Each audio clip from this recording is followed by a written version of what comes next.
Здравейте на всички! Това е второто видео в поредицата Pico Capture the Flag, а именно Pico CTF. Та, в миналото видео разгледахме тази стаичка Old Sessions, която аз между другото харесах, защото е доста полезна и дава доста добри basic знания относно това как работят бисквитките, как работят сесиите. Стаичката беше добра. Днес ще гледам да се фокусирам върху General Skills, защото това би било доста от помощ на човек, който тепърва навлиза в сферата киберсигурност. Та ще се фокусирам върху General Skills, а именно общи умения. Та нека погледнем General Skills стаите. Имаме Undo My Git, ByteMancy 1, Printer Shares, Ping CMD, ByteMancy, Piece by Piece. Piece by Piece звучи интересно. Sudo Make Me a Sandwich. Това най-вероятно ни учат как да използваме sudo, а именно sudo е просто когато, да кажем, ние сме unprivileged user, който използва терминала, а именно ето това нещо тук. Айде, аз в момента съм root, но да кажем, има на различни Linux машини различни юзери.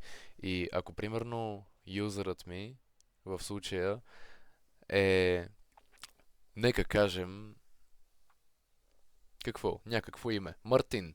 Така, и Мартинчо иска да използва някоя sudo команда, а именно някоя команда, която изисква малко по-високи привилегии. Той ще напише sudo и командата. Та, евентуално, базирано на това дали командата изисква root привилегии или не, ще пита за root парола и вече трябва да се въведе паролата на самия root, така че да може да се екзекютне командата flawlessly. Така че предполагам тази стая можем и да я пропуснем. Предполагам ще е изключително лесна. Password Profiler, Multicode, Loghunt, Fantasy CTF. Ами, Piece by Piece звучи интересно. Fantasy CTF виждам, че има повече солове и е по-интересен. Но ще го оставя за следващото видео, защото за жалост имам и лимитирано време, а Piece by Piece звучи лесно. Така, автор Яхая Меди. Description. After logging in, you will find multiple file parts in your home directory. These parts need to be combined and extracted to reveal the flag. Additional details will be available after launching your challenge instance. Добре. Значи предполагам тук ще работим с CAD или с някакъв файл едитор и ще работим изцяло в терминала, а именно това готиното хакерско нещо, което всички харесват, изпълнено с команди. Така, нека лончнем този инстанс.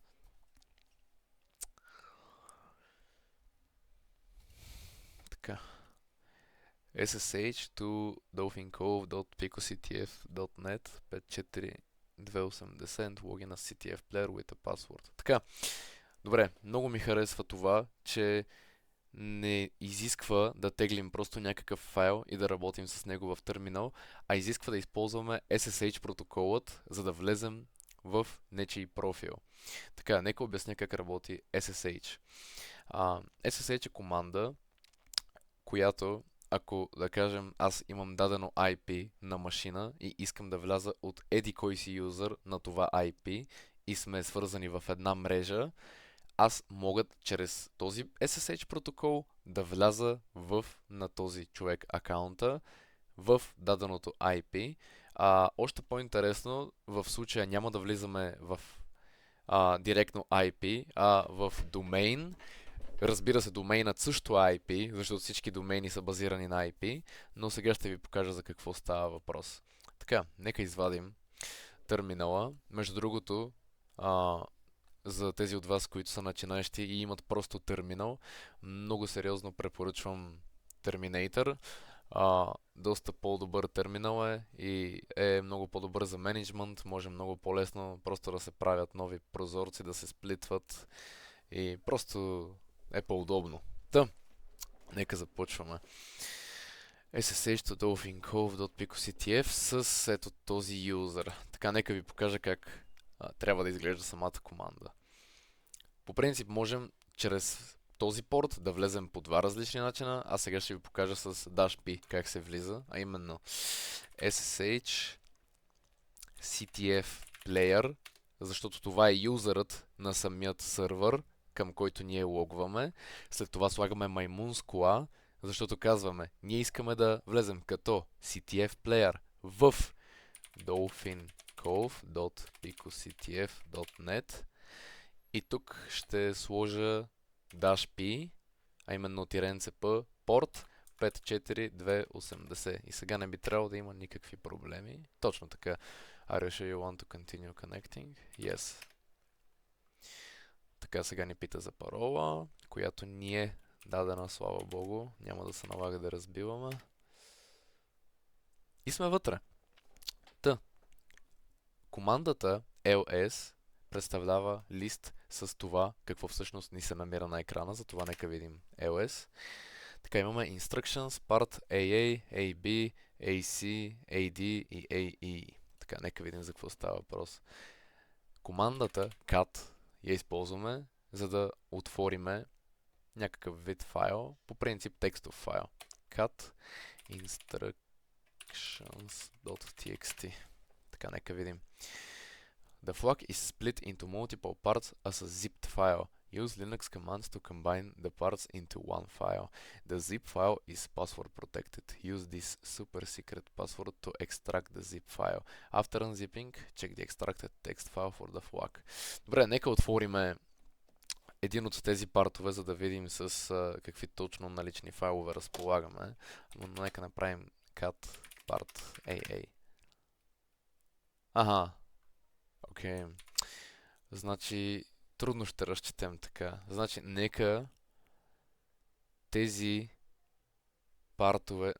Само аз, по принцип, ако някой не е гледал предишното видео, да знаете, че аз заедно с вас правя тези предизвикателства. В смисъл, правя ги in real time. Аз не знам как се решават. Така че може да сгафя някъде, след това ще се поправя, ще обясня къде съм сгафил.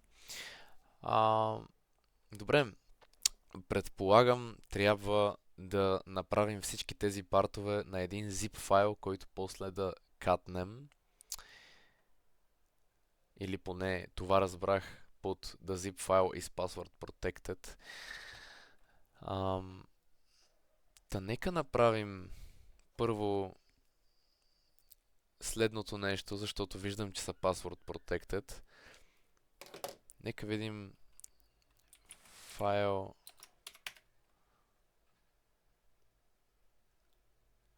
Аха, окей, да, точно така. Zip archive data. Добре, а нека отворим part AB. Окей, отново. Същото. Добре. Значи трябва да направим следното. Cat. Значи трябва да отворим всичките файлове наведнъж, като ги създадем в един zip файл, който после да отворим, който не е password protected с енкрипция. Значи нека направим cat part AA part AB part AC. Това мога да е пълна простотия, където правя в момента. Part AD и след това part AE. И сега слагаме този символ по-голямо и го слагаме в потенциален flag.zip. Така, когато не излиза нищо, след като напишем команда, значи сме я екзекютнали правилно. Нека видим ls. Така, имаме потенциален flag.zip. Нека го отворим, за да видим дали евентуално това сработи. Потенциален flag.zip. Добре, това не проработи както ми се искаше. Та... Окей, нека помисля какво трябва да направя. Добре, колко време имаме между другото? Има 8 минути. 8 минути ще ни стигнат. Добре. Предполагам...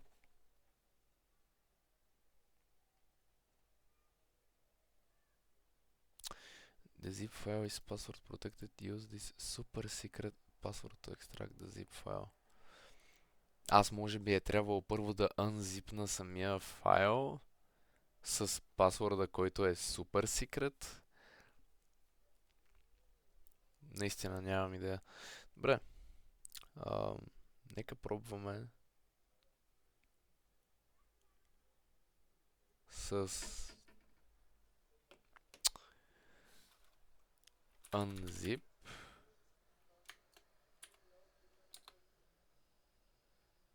Потенциален flag.zip.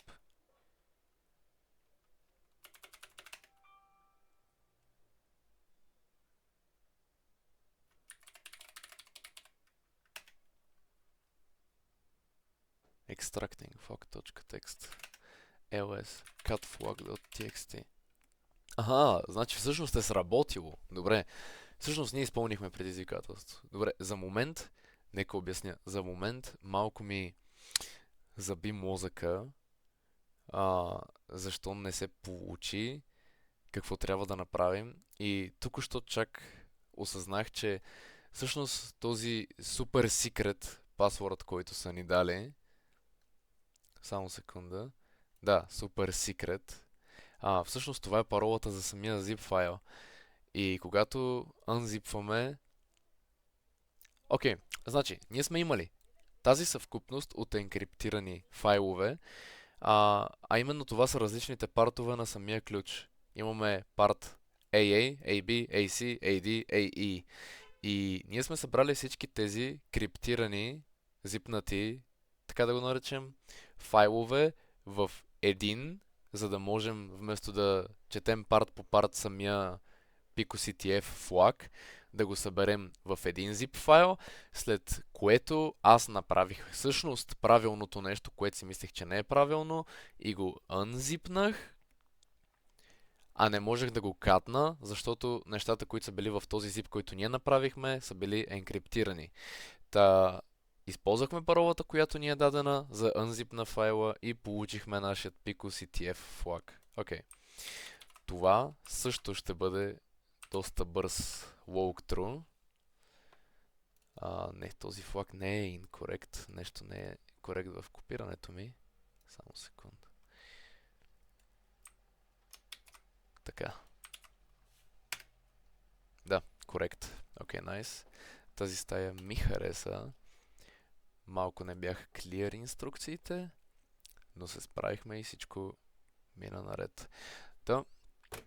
Това ще е за това видео. И то се получи кратко. Какво да направя? Бързо ги решавам. В следващото видео ще изпълним Fantasy CTF-а или Password профилъра. Ще видя. Ще си избера едното от двете, но Fantasy CTF ми звучи малко по-интересно, затова най-вероятно ще бъде Fantasy CTF. Благодаря за тези от вас, които са изгледали видеото. Надявам се да съм помогнал, да сте научили нещо ново. И ще се видим в следващото видео. Спокоен и успешен ден!